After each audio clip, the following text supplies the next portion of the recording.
বৃষ্টির প্রথম ছোঁয়ায় যখন মাটি সোঁদাগন্ধ ছড়ায়, তখনই নতুন করে সেজে ওঠে আমাদের খুব কাছের অতি প্রিয় লাল মাটির দেশ পুরুলিয়া।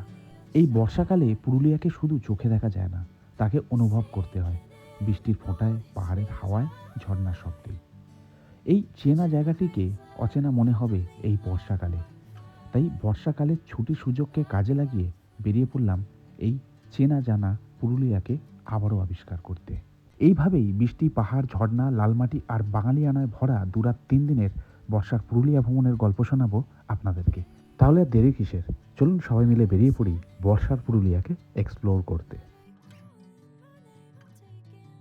হাওড়া থেকে পুরুলিয়া যাওয়ার জন্য বেশ কিছু ট্রেন ছাড়ে, যার মধ্যে অন্যতম সেরা ট্রেন হচ্ছে 18011 হাওড়া চক্রধরপুর এক্সপ্রেস।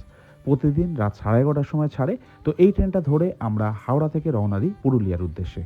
আমাদের গন্তব্য পুরুলিয়া জাংশন ছিল না, আমরা নেমেছিলাম পুরুলিয়ার 3টে স্টপেজ পরে বড়ভূম স্টেশনে, যাকে বলা হয় পুরুলিয়ার অযোধ্যা সার্কিটের প্রবেশপথ।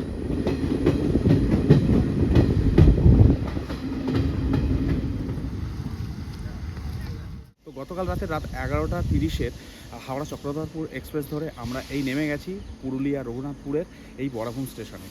অযোধ্যা সার্কিট ঘোরার জন্য এটাকেই প্রবেশদ্বার বলা হয়। পুরুলিয়া নেমেও যাওয়া যায়, বাট সেখান থেকে ডিস্টেন্স অনেকটা বেশি পড়বে, সেই কারণে কিন্তু এই বড়াভূমে নামা।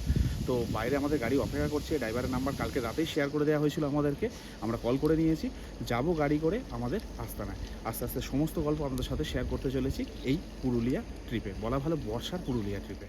আমরা স্টেশন থেকে বাইরে চলে এলাম, এখানে রয়েছে আমাদের গাড়ি, ড্রাইভার দাদা এসে গেছে, এখান থেকে আমরা চলে যাব আমাদের আস্তানায়।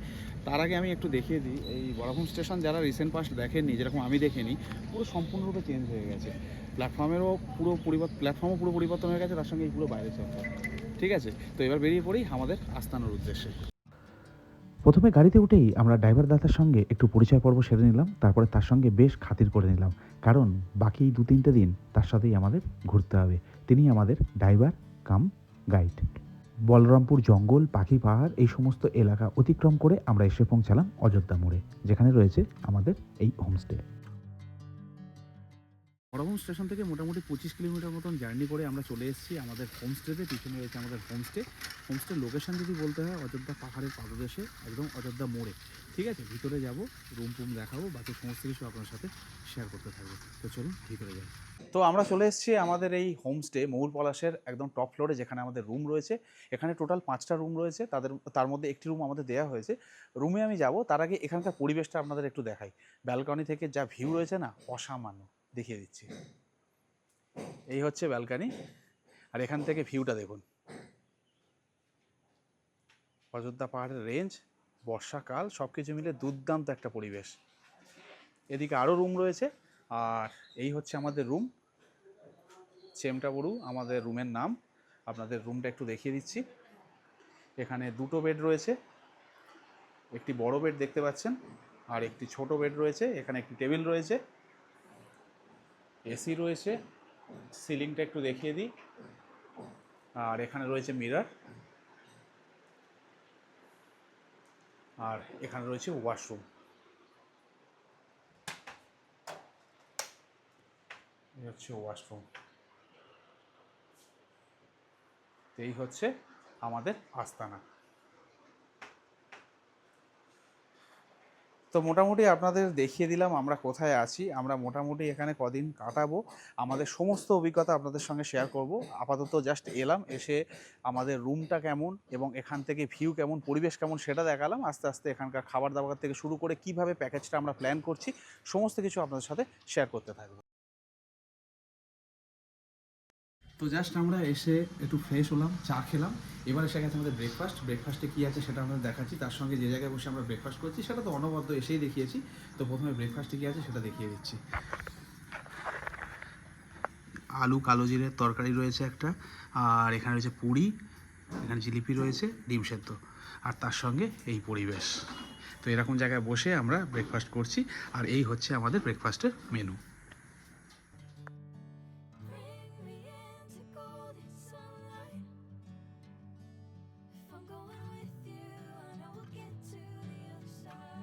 তো আমরা খাওয়া দাওয়া সেরে নিয়ে একটু রেস্ট নিলাম, ফ্রেশ হলাম, এবার বেরিয়ে পড়ছি সাইট সিইংয়ের জন্য। প্রথম দিনের প্রথম বেলার সাইট সিং। তো যেখানে যেখানে ঘুরবো, যেভাবে ঘুরবো সেগুলো আপনাদের সাথে শেয়ার করব। সেই একই গাড়ি যে গাড়িতে আমরা বরাভূম স্টেশন থেকে এসেছি, সেই গাড়িতে আমরা আজ, কাল এবং লাস্ট দিন ঘুরবো। তো চলুন আজকের আমাদের জার্নি শুরু করা যাক। তো দাদা, আজকের কোথায় কোথায় যাচ্ছি এখন আমরা ঘুরতে? আমরা এখন যাচ্ছি এই টুলগা ড্যাম, ঘাটকোচা ফলস আর রাম মন্দির ভিউ পয়েন্ট। এগুলো করে আমরা আবার হোটেলে ফিরে আসবো, মানে এসে লাঞ্চ করবো, তারপরে এসে লাঞ্চ করবো, আবার বিকালে বেরোবো। তো এই মুহূর্তে আমি এসে পৌঁছেছি তুরগা ড্যামে। আমাদের যে হোমস্টে রয়েছে সেখান থেকে মোটামুটি মিনিট 5 আমরা ড্রাইভ করে এলাম। এসে এই সুন্দর লেক এবং এই পরিবেশের সামনে এসে দাঁড়িয়ে আছি। তো চলুন এখানকার পরিবেশ আপনাদের সাথে একটু শেয়ার করি।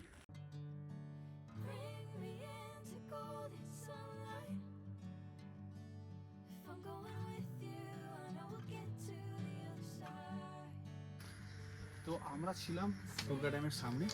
এবারে পাশের একটি পাহাড় রয়েছে, সেখানে রয়েছে মন্দির, সেখানে যাব। সেখান থেকে লেক ভিউ এবং মাউন্টেন ভিউ আপনাদের দেখাবো। চলুন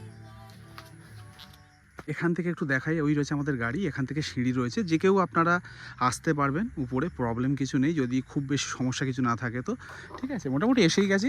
এই সামনে গিয়ে রয়েছে এই মন্দিরটি।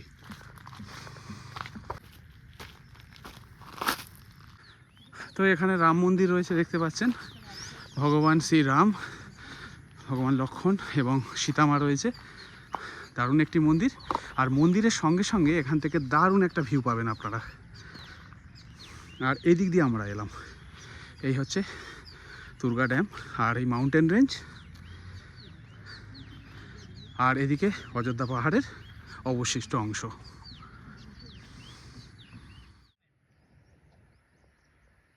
বৃষ্টি শুরু হয়েছে পুরুলিয়া, আগে তো সেরকম বৃষ্টি হয়নি। এখানে হেঁটে যেতে হবে, তাই তো? হ্যাঁ, এখান থেকে।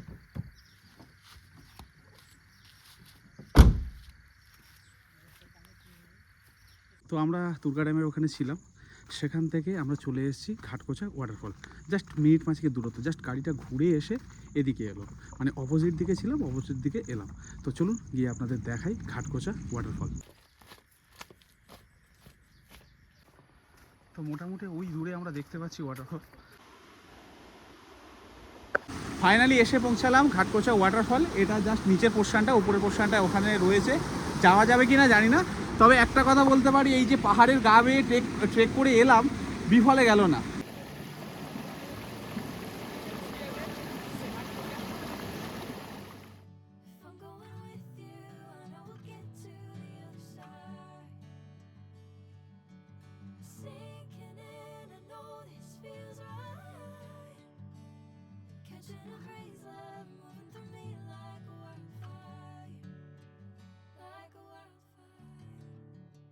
তো ঘাটকোচা ওয়াটারফল থেকে বেরিয়ে এলাম। অবস্থা দেখতে পাচ্ছেন, আমাদেরই কুচিয়ে দিয়েছে এরকম মনে হচ্ছে।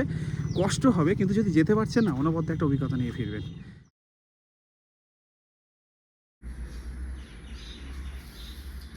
তো আমরা সাইট করে চলে এসেছি অনেকক্ষণ আগে। এসে ফ্রেশ হলাম, আবারও হয়ে আমরা রেস্ট করছিলাম। এবার আমাদের লাঞ্চ করার জন্য ডাক পড়েছে, ঠিক একই জায়গায় যেখানে আমরা ব্রেকফাস্ট করেছি, অর্থাৎ এই ব্যালকনিতে। আমাদের লাঞ্চ আজকে কী আছে সেটাই আপনাদের সাথে শেয়ার করবো এবং দেখাবো। চলুন। তো এই হচ্ছে আমাদের লাঞ্চ টেবিল, দেখতেই পাচ্ছেন দুর্দান্ত আয়োজন। এখানে যা দেখতে পাচ্ছি এবং বুঝতে পারছি সেটা হচ্ছে, এখানে ডাল রয়েছে, আলু পোস্ত রয়েছে, বেগুন ভাজা রয়েছে, মাঝখানে মধ্যমণি ভাত, স্যালাড রয়েছে, এখানে রয়েছে মাছ, এখানে পাঁপড়, চাটনি, দই। তো দুর্দান্ত আয়োজন, সঙ্গে এই ভিউ। তো সব কিছু মিলিয়ে আমাদের এখানে জমে যাবে। দেখে বেশ ভালো লাগছে। খাবার দাবার কেমন সেটা আপনাদের সাথে একটু এবার শেয়ার করি। এবার যদি আমাকে খাবার দাবারের কথা আপনাদেরকে জানাতেই হয়, তাহলে আমি একটা কথা বলবো, এখানে খাবার দাবার যা মান ছিল, যা আমরা পেয়েছি, তা একদম ঘরোয়া, যেটা আমরা কম বেশি বাড়িতে খাই। শুধুমাত্র আমাদের এখানে পরিবেশটা চেঞ্জ হচ্ছে, খাবার দাবার কিন্তু সেই আপনার বাড়ির মতো।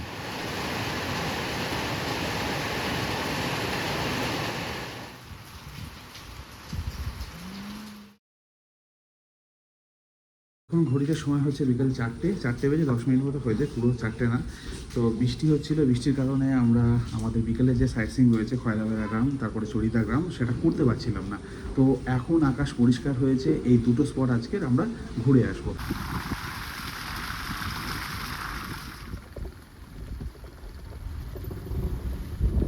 না, আমি বলতে চাইছি ওই দিক দিয়ে ওঠে আমাদের। তো এরকম সুন্দর রাস্তা করা রয়েছে, এই রাস্তা বরাবর হেঁটে এলাম। কিছুটা হেঁটে আসার পরে আমার বাঁদিকের ভিউ হচ্ছে এরকম দেখতেই পাচ্ছেন খয়রাবেড়া ড্যাম দুর্দান্ত রূপে আমাদের জন্য অপেক্ষা করছে এই বর্ষাতে। যদি বা সেই অর্থে এখনও বৃষ্টি হচ্ছে না, কিন্তু যদি দেখেন পরিবেশটা দেখলে বুঝতে পারবেন একটা মায়াবী পরিবেশ তৈরি করেছে, বিশেষ করে এই বর্ষাকালে। আর বর্ষাকাল ছাড়া এই রূপটা পাবেন না দেখতে কোথাও। তো এই হচ্ছে চ্যামটাবুরু পাহাড়, ঠিক তার পাদদেশে রয়েছে এই খয়রাবেড়া ড্যাম। চারদিক দিয়ে পাহাড় দিয়ে ঘেরা শান্ত একটি লেক বা ড্যাম, যাই বলি না কেন, দুর্দান্ত একটা পরিবেশ সৃষ্টি করেছে। বিশেষ করে বর্ষাকালে আকাশ দেখলেই আপনারা বুঝতে পারছেন কতটা মায়াবী লাগছে।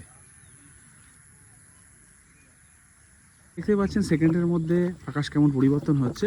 তো যাই হোক, এই খয়রাবেড়া ড্যাম থেকে এই পর্যন্তই। এবার আমরা চলে যাব চড়িদা মুখোশ গ্রাম, সেখানে কিছুটা সময় কাটাবো। আর এখানকার কথা যদি বলতে হয়, অনবদ্য এক্সপিরিয়েন্স। পুরুলিয়ার one of the best spot আমরা সকলেই জানি। আর বর্ষাকালে তো এর রূপ আরও খুলেছে, তো সেটা আপনাদের সাথে শেয়ার করলাম। দেখা হচ্ছে চড়িদাতে।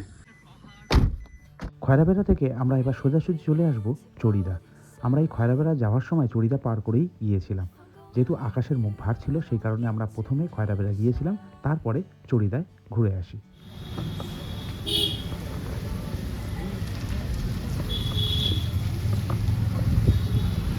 তো আমরা এসে পৌঁছেছি বাঘমুন্ডির চড়িদা মুখোশ গ্রামে একটি দোকানে আমরা এসেছি।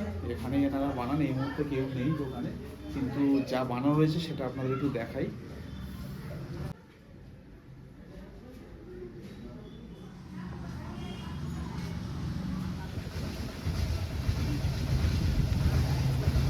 এখানে আমি আরও একটি দাদার দোকানে চলে এসেছি। তো এখানে দেখছি এনার হাতের কাজ দুর্দান্ত। দেখুন এখানে ইনি এগুলো শুরু করছেন, তাই তো? মোটামুটি নাকি এগুলো হয়ে গেছে কমপ্লিট? চোখ মুক্ত হয়ে গেছে, এই কালারিংটা করে দেবো, এই মতো হবে। ও আচ্ছা, ওই রকম ফাইনাল হবে, তাই তো? আপনি অন্য জায়গায় পাবেন না, অন্য দোকানে পাবেন না।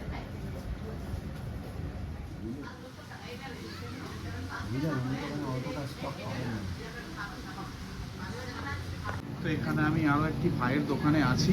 এখানে কালেকশান আমি জিজ্ঞেস করছিলাম, সব থেকে কম দামি এখানে এদের কাছে মুখোশ রয়েছে সেটা হচ্ছে 40 টাকা। আর আপাতত সব থেকে বেশি রয়েছে এইটা, সম্ভবত 1100 টাকা বললে না? 1100 টাকা। এর থেকেও বেশি দামি হয়। তো এটা সত্যি 1100 টাকা দামের মতনই, দেখলেই বুঝতে পারবেন। আর এই যে মুখোশটা বানাচ্ছে, এটা সম্পূর্ণ তৈরি করতে 4 থেকে 5 দিন সময় লাগে, তাই তো? তার সঙ্গে আরো একটু দেখিয়ে দিই এখানে কালেকশনগুলো। এগুলো নিয়ে আলাদাভাবে বলার কিছু নেই, অসম্ভব সুন্দর। আমরা পুরুলিয়া আসলে অবশ্যই এই চড়িদাতে আসি। তোমার দোকানের কি আলাদা কোনো নাম আছে দোকানের? দেবী মুখোশ। দেবী মুখোশ? দেবী মুখোশ। আচ্ছা, ঠিক আছে, ওকে, থ্যাংক ইউ ভাই। হ্যাঁ, ওয়াও, জাস্ট দেখুন, মানে এমন কালার এখানে করা রয়েছে যেটা লাইট অফ করলে এখানে দেখতে পাচ্ছেন পুরো জাস্ট রিফ্লেকশনটা অসাধারণ, অসাধারণ।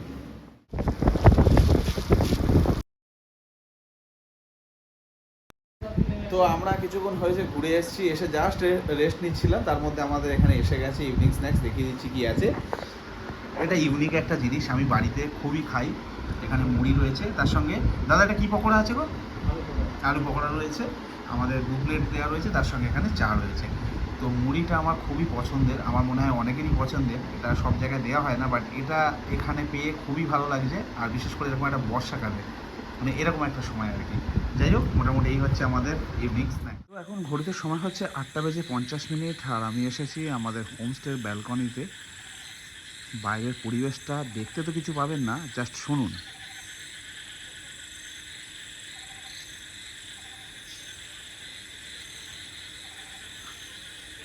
এই জিনিসগুলো তো আমাদের জীবন থেকে মিস হয়ে গেছে। শুধুমাত্র একটা জায়গায় ঘুরতে এসে শুধু ঘোরা না, এই যে আগের গ্রাম বাংলার পরিবেশ, ঝিঁঝি পোকার ডাক, ব্যাঙের ডাক, নিস্তব্ধতা, এগুলো সব হারিয়ে গেছে।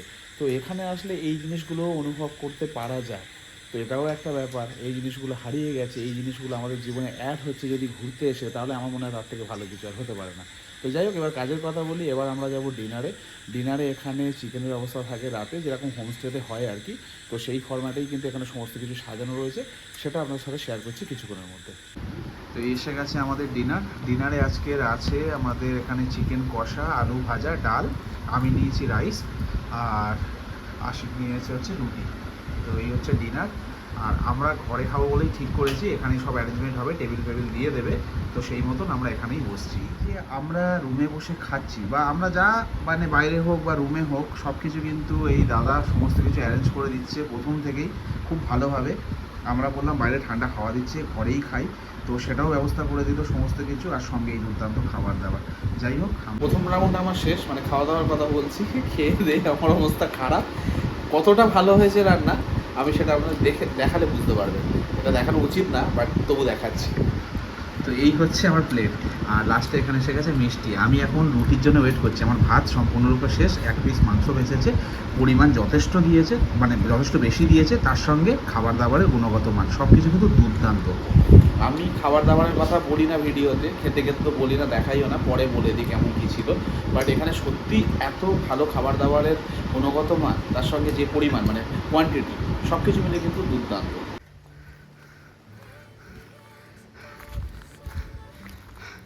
স্বপ্ন সার্থক। হ্যাঁ, এখানে শুধু আশিককে দেখলে হবে না, এটা দেখতে হবে।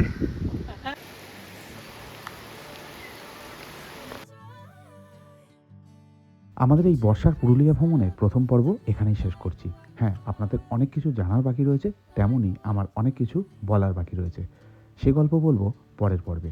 ভালো থাকবেন সবাই, দেখা হচ্ছে পরের ভিডিওতে।